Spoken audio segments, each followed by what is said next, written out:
কক্সবাজারের রাখাইন সম্প্রদায়ের ৩ দিন ব্যাপী বর্ষবিদায় ও বরণের মহা সাংগ্রাইং পে উৎসব শেষ হয়েছে। পানি ছিটিয়ে একে অপরকে ভিজিয়ে নেচে গেয়ে আনন্দ উল্লাসে মাতেন রাখাইন সম্প্রদায়ের তরুণ তরুণীরা।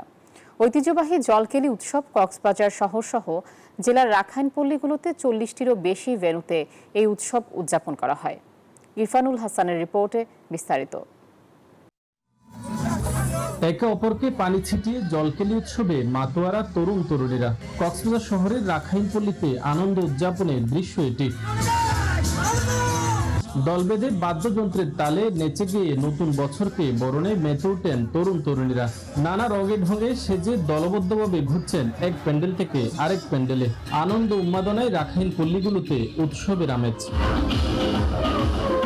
রাখাইনদের বিশ্বাস, এই জল মঙ্গল জল, যা পুরাতন বছরের ব্যথা বেদনা, গ্লানি ও ক্লান্তি দূর করে নতুন বছরকে শুভময় আর নির্মল করে তোলে। বান্ডেল থাকলে প্রতি সেনমানিতে টাকা বাঁচবে। বিকাশ সেনমানি বান্ডেল কিনে জিতুন প্রতি লেনদেনে। আমরা এই 3 দিন অনেক এনজয় করেছি এবং চাই যে আমাদের এই ইয়ারটা যেন অনেক বেস্ট যায়। বিগত বছরে পুরাতন বছরের সকল দুঃখ যাতে এই পানি মাধ্যমে চলে গিয়ে নতুন বছরটাকে আমরা এই পানি মাধ্যমে বরণ করে থাকি। আমাদের ইচ্ছা হচ্ছে আমাদের পরের বছর হচ্ছে ভালো করে কাটাক, জগতের সকল প্রাণী যেন সুখী থাকতে পারে, এটাই আশা করি।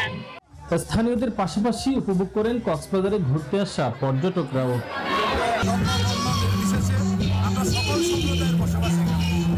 আমরা সবাই ঐক্যবদ্ধ থাকি। রাখাইনদের এই বর্ষবরণ অনুষ্ঠানে আসলে আমাদের মতন যারা টুরিস্টরা ঘুরতে আসছে তাদেরকে যে একটা অংশগ্রহণ করার সুযোগ করে দিয়েছে, এটা আসলে খুবই একটা ভালো অনুভূতি। এই উৎসবের আয়োজন প্রতি বছর অব্যাহত রাখতে চান আয়োজকরা। আজকে আমাদেরকে প্রশাসন, পুলিশ, মিডিয়া, জনগণ সবাই সহযোগিতা করার কারণে আমরা এই জলকেলি অনুষ্ঠানটা সার্থক হয়েছে। কোনো অপ্রীতিকর ঘটনা ছাড়াই জলকেলি উৎসব সম্পন্ন হওয়ায় কৃতজ্ঞতা জানান রাখাইন সম্প্রদায়ের নেতারা। ইরফানুল হাসান, নিউজ 24, কক্সবাজার।